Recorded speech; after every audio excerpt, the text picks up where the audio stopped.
the fiber composition of the lingual nerve, you have to say it has three. Okay? One is its own. Do you want me to make a schematic drawing about that? Yeah, yes, please. Okay. So one is its own, the somatosensory. But two other fibers, the visceromotor and viscerosensory fibers, are related to the chorda tympani. Is she okay? Yeah, I got her water. So, if I remove the muscle, look at this. We dissected, I mean one of my colleagues who made it, the chorda tympani. This is the chorda tympani, look at that. Here, this tiny from behind. This is the lingual nerve, this thick one. And deeply in the pterygoid hiatus, from behind, the chorda tympani joins to this nerve. Everybody should see this because nobody will. It was here? No, that is the myloid. Not the myloid, that is not. This one here, below. Here. Everybody should see. This is deeply seen, so if somebody shows this superficial is not true.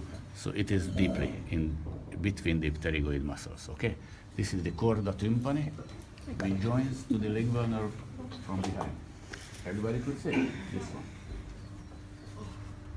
Okay, the thick one is the lingual nerve, and this is the chorda tympani from behind. Okay, so chorda tympani is branch of what?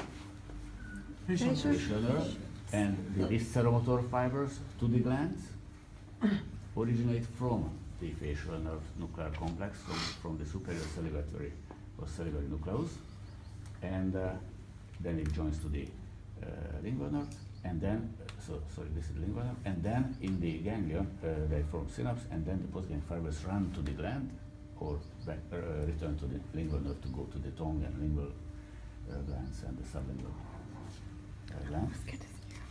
And it has also viscerosensory, okay? From the taste sensation, anterior 2/3 of the tongue, so the body, and these fibers do not run along the whole lingual nerve again, only until they split towards the chorda tympani, and then they follow the chorda tympani, okay? Because the viscerosensory nucleus is what in the brainstem? That is the only nucleus, viscerosensory, famous, I will mention today. Here it is the hypothalamus. The nucleus of the solitary tract nucleus. That is the only viscerosensory. Okay, good. So today will be here. In addition to these nerves, we have a third structure, the artery. This is here the end point of the external carotid. This is where it splits into two final branches, terminal branches, the superficial temporal and medially the maxillary. And the maxillary gives rise this artery which joins to the inferior alveolar nerve, so that's why it's called inferior alveolar artery. They run together in the mandibular canal otherwise. So this tiny branch was for the lower teeth, the inferior alveolar artery. I forgot to tell you when I described the inferior alveolar nerve that at the end, or close to the end, it gives rise a side branch here. This is the mental nerve. Inferior alveolar nerve gives the mental nerve. What is this? What does it innervate? The skin of the...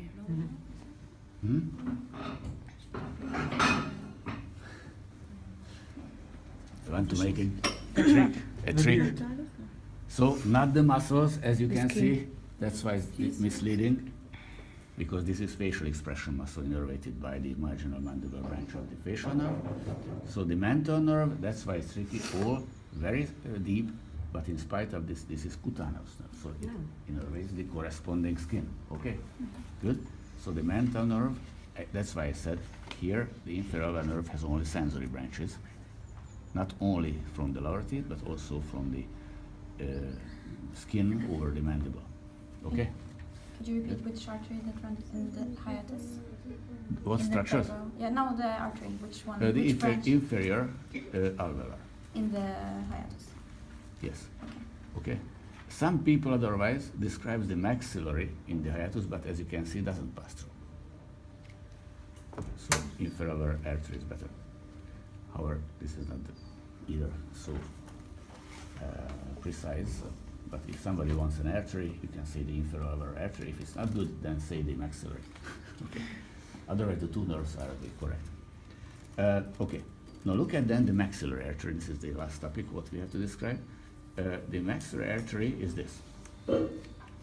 It gives rise downward the inferior artery, upward the middle meningeal artery. Middle meningeal. Which one? This one. Everybody should see this because this is very important branch. Who remembers how and where does it go? Middle meningeal, upward from the maxillary. This is the middle meningeal. How does it approach the meninges? It should go to the skull, obviously, unless the meninges come out.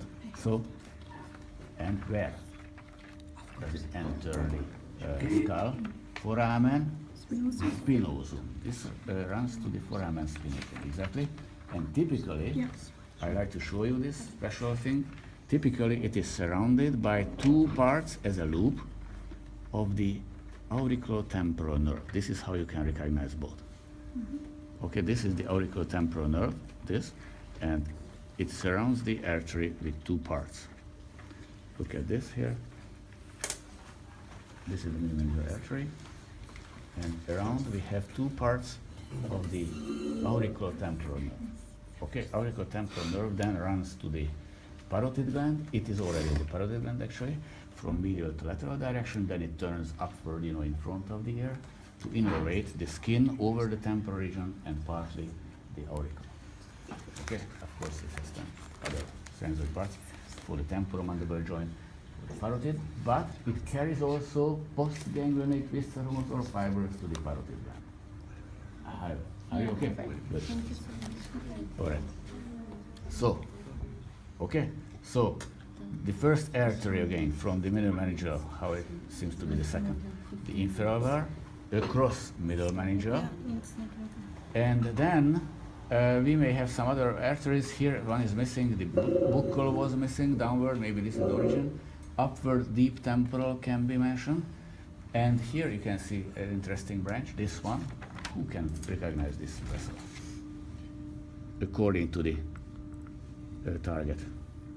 What is this? This is the maxilla from behind, the tuber of the maxilla, the superior posterior alveolar artery, and of course we have nerves, pierce the tuber, and then they innervate or supply the last three upper teeth, distal root of the 6th and 7th, 8th, exactly. And otherwise, the final part of the maxillary tends towards the pterygopalatine fossa. Before it enters, it usually splits into three parts for the big major cavities of the viscerocranium. One is the orbit, so it gives the infraorbital artery. One is for the oral cavity, the descending palatine artery, and one for the nasal cavity, the sphenopalatine artery. Okay, so these are the branches. So, inferior, this is what you can show, which joins to the inferior nerve. Middle meningeal, these are the most visible, maybe the deep temporal, which were cut here. Buccal would be the next downward. This won't be seen in the cadaver because it's quite deep. This would be the posterior superior artery. And the last three would be towards the big cavities, the infraorbital, the sphenopalatine, and the descending palatine. Okay? Good. If somebody asks the external carotid lasts from the bifurcation, carotid bifurcation, until this split, where the external carotid splits into two final branches, the superficial temporal and maxillary. So this whole is the external carotid. And what are the branches? The first branch was seen also in our body, the superior thyroid. From there we have the superior laryngeal. Here we have two distinct vessels, one for the lingual here, the other is the facial. Facial is not this. Sorry. Here you can see lingual and facial. Lingual is this, the second one. This is superior thyroid.